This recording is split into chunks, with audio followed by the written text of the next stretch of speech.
So I got pretty lucky for this paper. This new paper is Stellar Metamorphosis Interpreting Why the Deuterium Hydrogen Ratios are Different on Different Celestial Bodies.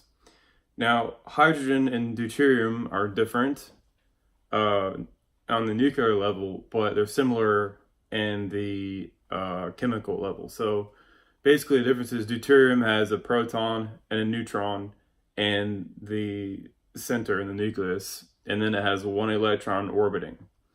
Hydrogen, on the other hand, has one electron orbiting and only one proton in the center. So essentially, deuterium is twice as heavy as hydrogen, for the most part. So that would be considered, if it combines with oxygen, it would be considered heavy water. And as well, I got lucky in the sense that here's a graph from the European Space Agency. Now, this is a graph pitting the D and H ratio, which is deuterium to hydrogen ratio up here. And down here, you'll have a lower amounts up to a higher amount. So basically, what this is you have 1 and 1,000 deuteriums to hydrogen. So 1 heavy deuterium, 1,000 light hydrogens. And down here, you have 1 heavy deuterium and 10,000 light hydrogens. And then down here, you have 1 heavy deuterium for every 100,000 light hydrogens. So basically on this graph, you have the deuterium ratio being higher on the top and then lower on the bottom. So, and if you notice, what they claim is a protosolar nebula, that just means a solar wind. These objects down here, this is the sun, this is Jupiter, Saturn. Now keep in mind, they haven't clumped together right there, but that's fine. It's very, very, very little noticeable difference between that and the sun, because they're also very young stars.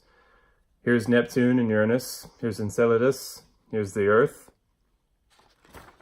And what you'll notice is that all these comets also, their deuterium ratios are a lot higher than Enceladus and the Earth, Neptune, Uranus, Saturn, Jupiter, and the Sun.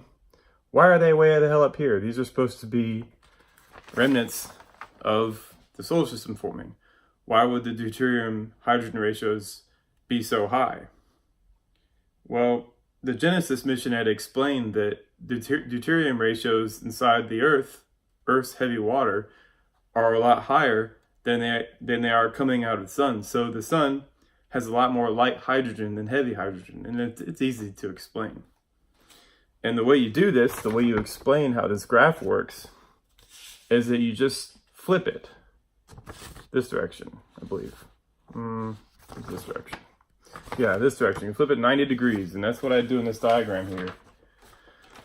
You flip that diagram 90 degrees clockwise, and what you'll see is that pattern shows up with the Wensky-Taylor diagram. That isn't a coincidence. It might be a coincidence to people who don't understand this theory, but it isn't a coincidence to me. The very young objects that don't experience a lot of mass fractionation, I mean, they don't experience a lot of mass fractionation because they're very young, should have lots of light hydrogen as opposed to deuterium. But as the star ages and it moves down this diagram, that light hydrogen escapes. So naturally, we should expect the ratios to increase because the deuterium is sunk into the star. It's harder to remove the star from solar wind, from flaring, from radiation from a hotter host. It's heavier. So as the star evolves, more heavier material can collect. So it is mass-dependent fractionation, meaning it's dependent on the star losing its mass to interstellar space, and it's also dependent upon that heavy hydrogen sinking when it combines with the oxygen, making heavier and heavier water. There was a study done back in, I think, 2015 or 2016, where the scientists were confused. It says the Earth's water is older than the sun. Well, naturally, that's what we should expect, because the Earth has been evolving for billions of years and the sun is very, very young. But what they do is say, well, Earth's water came from somewhere else. No, it didn't need to come from anywhere else. The Earth formed its water as it was evolving. What they needed to do is realize that the Earth is freaking old, and the sun, they had the measurements of these DH ratios of the sun, which were telling them that the sun is extremely young. But they're like, no, that's not true. The sun has to be around the same age as the Earth. But as we can see here, it actually fits that pattern. The sun is to the very left, right up here. And as the star evolves nearest Neptune, they fit right down here. You just draw a line straight down. They're about right there. Earth, right there. Its deuterium ratio falls off precipitously as well, right down there. I mean, it's not perfect, but it's about the general area. And then you have all these comets and all these objects that came from somewhere else. They're, way the hell down here. Those are the remains of smashed up bits of stars that have long since been destroyed. And that's why the ratios are really high. But it's pretty straightforward.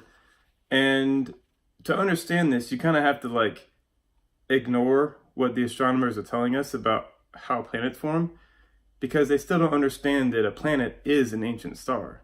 So when they look at the isotope ratios, when they look at the deuterium hydrogen ratios, when they look at the O16 to O17 and 18 ratios of oxygen, when they look at the nitrogen ratios, when they look at the argon and the neon ratios, they're not going to be able to accurately decipher what that information is telling them, because to them, there is no mass-dependent fractionation. Everything is mass-independent fractionation, so they have to invent really strange mechanisms to sort out heavier material from lighter material. Yet, there's your answer. You sort heavier material from lighter material by mass. It's similar to when you take oil, or I think, was it vinegar or oil? I can't remember. I'm pretty sure it's oil, and you pour oil into a glass of water. The oil's lighter, so it's going to eventually rise to the top. Same thing with deuterium and hydrogen. Deuterium is heavier than hydrogen. It's going to sink to the bottom, and that's what we should expect to see. It's really straightforward. I mean, it doesn't get any simpler than this. As well, you'll see in this diagram that I had I had put these little blue hash marks.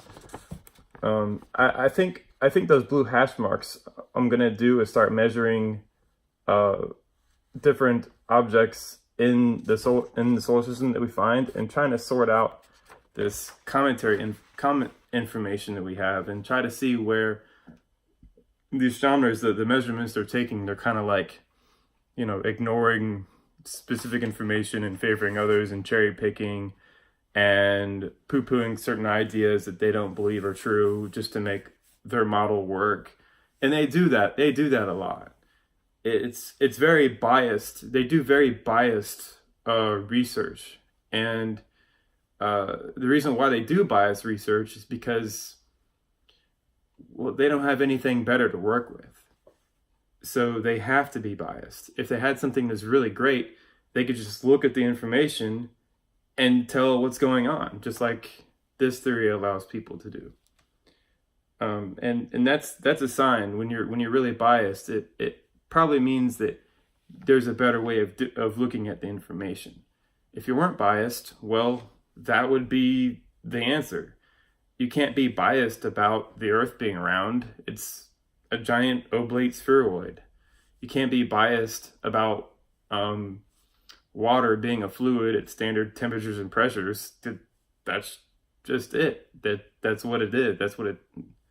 You can't be biased about I don't know, whatever extremely obvious thing. The clouds seemingly float, or the moon is also round like the Earth. You can't be biased about this stuff because it's obvious. You can't sit there and take the information and skew it into some other Anyway, I'm rambling about that.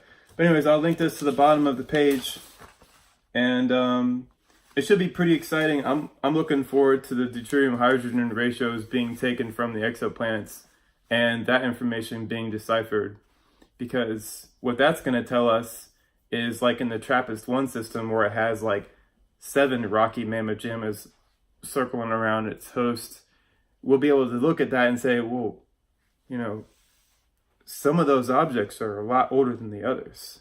So we'll be able to determine which ones have life on them. Meaning we have to find the one with the deuterium hydrogen ratio similar to the Earth. If they're higher, if the ratio is higher, then, what would it be? Lower. If the ratio is lower, then it means the object's younger. If the ratio is higher, that means the rocky object is older. Did I get that right? I have to make sure I get all that sorted out. But basically, those isotopic ratios, where the elements don't actually radioactively decay, they're stable, are going to bring a lot of information for us over the coming years. And that's another reason why I'm working on this theory, is because we need a theory to be able to explain why they're different. All right, y'all, today is May 11th, 2019.